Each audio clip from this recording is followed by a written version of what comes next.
Hello and welcome to another exciting episode of Can It Take a K26, the show where we take a variety of blasters and see if they can be upgraded using a K26 spring. I am your host, Captain Xavier, and today we're going to be going over a number of Rebel Smart AR blasters to see which one of them can take a K26. However, some of these blasters I don't actually own and therefore filmed these segments when they were available, so the editing for this video might be a little weird. Try to come to grips with it. Our first contestant is the lower half of the ComBow. The ComBow was released in 2017 as part of the Rebel line and is really nifty. We'll go into the details of how it combines once we get to the second half, but it is a direct prime 4-barrel Smart AR blaster and is strangely comfortable. It's also very small. It has some dart holders in what passes for a stock. It's more of an arm support than an actual stock, unless you were a tiny person. But let's find out if this thing can take a K26. You see there the catch mechanism for the lower blaster is also the same part that is the release mechanism for the upper trigger, which is pretty groovy, actually. Alright, unfortunately, it does not have an easily removed plunger head, so we're going to have to do it the hard way. Alright, well, I've got the K26 on there. I have no idea if it will get enough compression. It's probably a little bit too long, honestly, but we're going to try it anyway. Alright, let's see if we can get enough compression. No! Alright, that is a yes for the lower half of the ComBow. I don't know what the numbers are because I didn't bother to chrono it beforehand and I can't be bothered to chrono it now, but suffice it to say it does shoot considerably better and still shoots marvelously straight. Yay, AccuStrike darts. Let's move on to the next contestant. Our next contestant, naturally, is the upper half of the ComBow. This obviously was also released in 2017 as part of the Rebel line, and it is an interesting beast by itself. It is simply pull and release, which is not particularly interesting or impressive, though it is ambidextrous, which I like.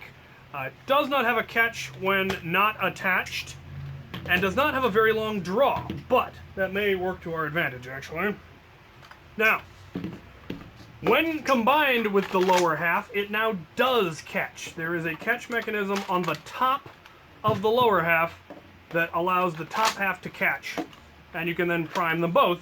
And it has a very nice two-stage trigger, which actually makes it very easy to fire just one at a time.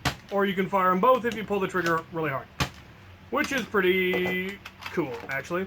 If you prime it and then take it off, it's then kind of stuck and you have to manually release it. But that is fantastic. The bow arms of it do absolutely nothing except aesthetics and to give you kind of a handle when you pull, but it's spring powered with a plunger, but we want to know if it can take a K26. So let's get this thing open. Alright then.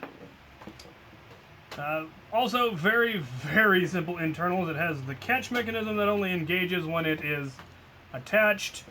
Does have a large plunger tube, but as I said before, it's a short plunger tube, shorter than the other one, it would appear. But that's all well and good, because I only have short pieces of K26 left anyway. Also, no removable plunger head, so we have to do it the hard way.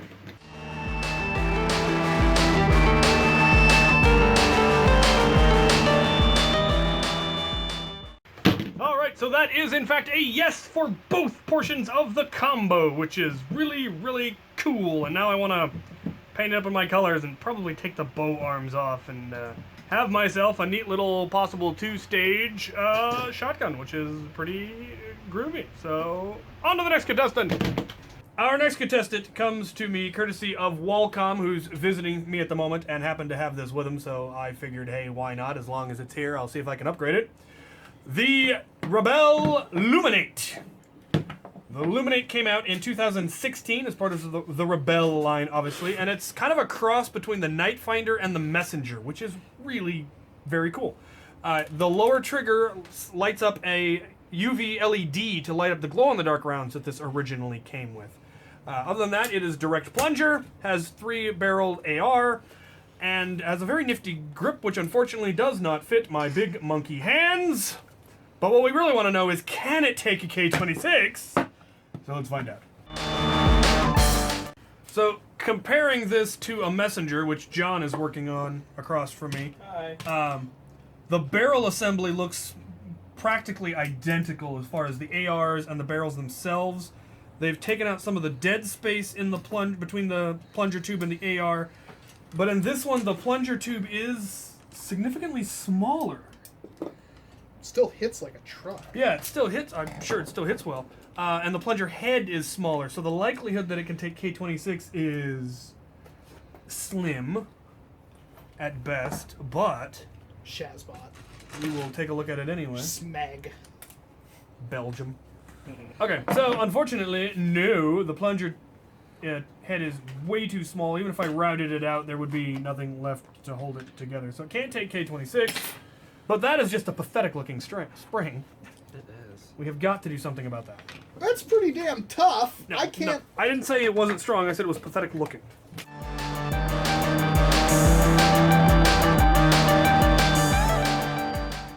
Alright, so that was a no for K26. The plunger tube is too small, which is surprising because it kind of looked like it was just going to be a reshell of the messenger, but the plunger head ended up being a little bit too small. But we were able to put some random spring from the bin in. I don't know what it is. I'm sorry. I think it might have actually been a hammer shot spring, but I can't guarantee It's not about that. the size of the plunger tube, it's how you use it. This is true.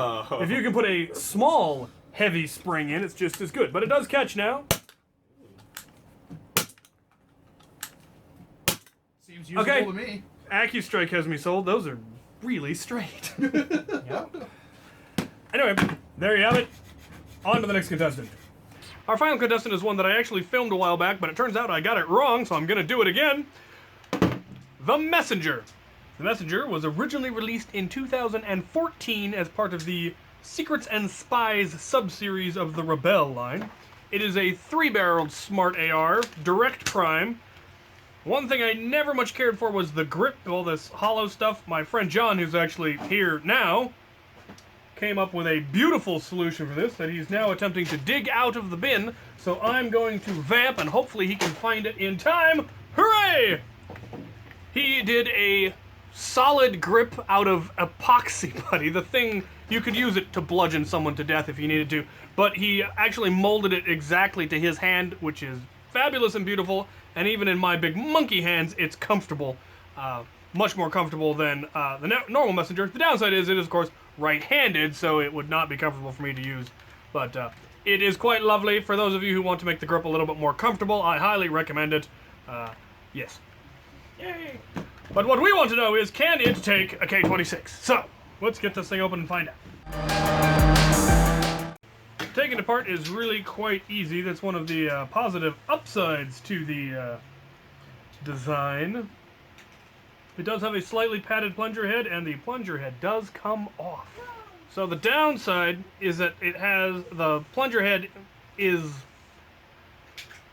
large, as you can see, and the spring needs to be able to compress inside it, which it currently can't. It almost can, but it can't quite. So we are going to attempt to Dremel it and see if we can't get the K26 to fit.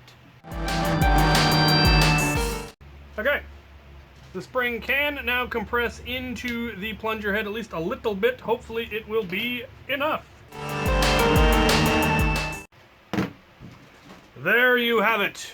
The Messenger can in fact take a K26, and it takes it actually really, really well. It has a remarkably large plunger tube for its size, and with only 3 ARs instead of 4, it's not losing nearly as much air, and it actually makes for an excellent sidearm once you put K26 and do something about the handle. I'm not sure what I will do about it. I might either do a paracord wrap or a leather wrap, something to make it a little bit better. I'd like to make a pair of them. I actually have plans to make an all-Rebel pistol loadout, very similar to the Dukes in Boondock Saints, where I've got pairs of matched pistols on a vest, a pair of Sweet Revenges, a pair of 4 Victories, and a pair of Messengers. And I do actually have all of the blasters now, though I think I may... Yeah, I've got enough. So, that's the plan. Anyway, it can... Let's recap. For those of you keeping score at home or who just skipped to the end to see the results, that was a yes for the lower half of the combo. That was a yes for the upper half of the combo. That was a no for the Luminate. And that was a yes for the Messenger.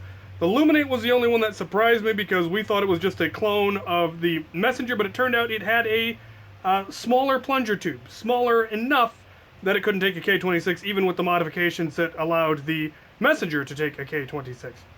The other two took it beautifully and just fine, and I'm really looking forward to having an all-Rebel Smart AR loadout because they're actually really, really good blasters. So, if you have any questions, comments, concerns, requests for future episodes, go ahead and put them in the comment section below, and as always, thank you for watching.